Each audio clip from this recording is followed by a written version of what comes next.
about the times when we got into fights. Think about the times when you were wrong and then when you were right. Let's think about every single thing that you couldn't say back then, and say it now, say it loud, cause fuck it, nobody cares. The president's a racist, you can finally release all the tension blowing up behind your walls of love and peace. I think you know what I mean, I think you see what I see. So tell me, how is it so simple for you to turn a cheek? What are you so afraid of? Are your kids running from explosions in the sky? Or are you more worried about their helmets when they bike? Are they more afraid of their creepy crawlies in their closets at night? I'm not saying that you don't know what suffering is, I'm not saying that you don't experience your hardships. I'm just wondering how you pray to Jesus to save the little children, but when those children are black and brown, you paint them as the villain. It just don't make sense. The things you're saying, no, they don't make sense. Everyone sees right through it, don't make sense. No, it don't make sense. No, when I look at you, it don't make sense. I try to think like you, it don't make sense. The things you're saying, do they don't make sense. It's hard enough to not feel hopeless from time to time. It's even harder still to pick your head up and walk the line when your Facebook feed is filled up with violence and vitriol. It makes you think the best is behind us when shit gets real.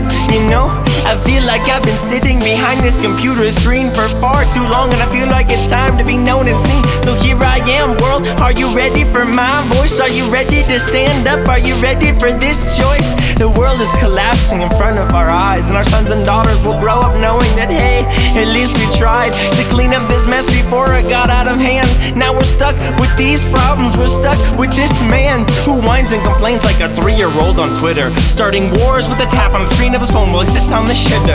You'd think after a few hundred years we'd get it right. You'd think after all these years we'd run out of excuses to fight. It just don't make sense. These things you're saying, do they don't make sense. Everyone sees right through it, don't make sense. No, it don't make sense.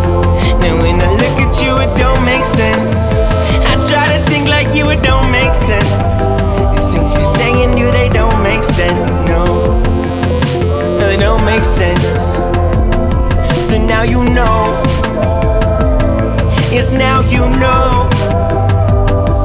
Now you know. Now you know.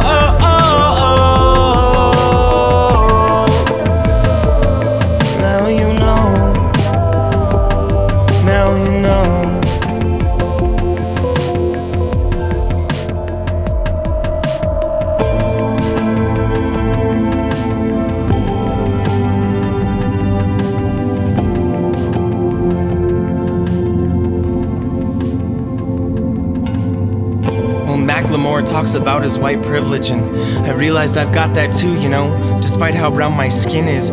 Because I was raised by a white mom and a brown dad whose parents had to hide him from his language so the world wouldn't treat him badly. And I grew up in a white neighborhood where the kids were all friendly and the parents treated us all the same, you know? At least that's how it all seemed, because my niece and nephew live in a neighborhood just like mine, and the content of their character is more quickly defined by the color of their skin as they're walking down their own street. And even though we come from the same family, the cops will get called on them before me. Why? Because they have more of a pigment than I do? You ask me where's the oppression, and sadly I'll point to those two.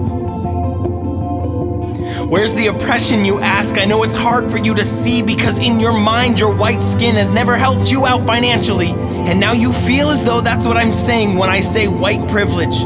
But what it means and how it seems to you are skewed by your own interests. I'll point you to the media where white frat boys raping women are shown as honorable and alcohol excuses their decisions, as victims of circumstance whose lives are forever changed because they thought a woman's body was theirs to violate. And how those precious athletes walk freely just months later because their lives are worth more than the women that they desecrated.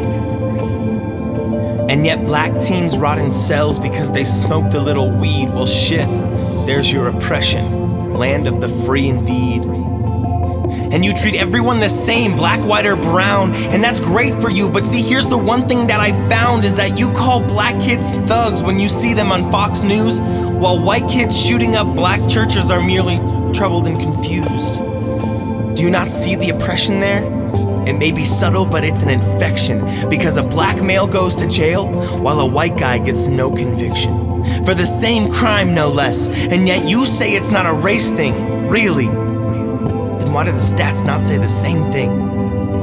I'm sure me saying this is gonna make you pissed and put some of you on the defense, and that's just fine with me, but just try to see, cause I'm not talking with pretense. The facts are there, you gotta look them up. Treating blacks unfair is something America's done for years on years on years now, while black tears and fears have built up. And you wonder why the black community is so upset. Well, wouldn't you be too if civil unrest and even mass protests didn't change the world around you, didn't fix the laws that bound you, didn't end up like the war that we waged when the red, white, and blue was first founded? Although we killed and raped and pillaged, all to establish this new village. And then on the backs of blacks through slavery, we built a land known for its bravery.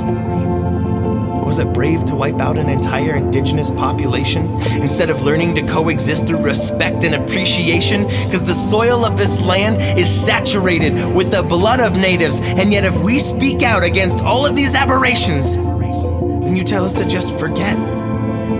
Tell us that our history of blood and sweat is just a footnote in America's history, instead of the truth. We built this country through misery.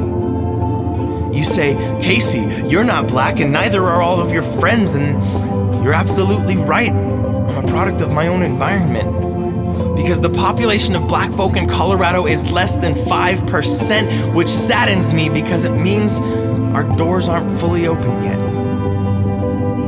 But that does not mean that I cannot be another voice for the oppressed, because injustice there is unjust here, and I just have to express to my black brothers and my black sisters that I am here and I stand with you, because all lives matter will not be true until the day that all black lives do too.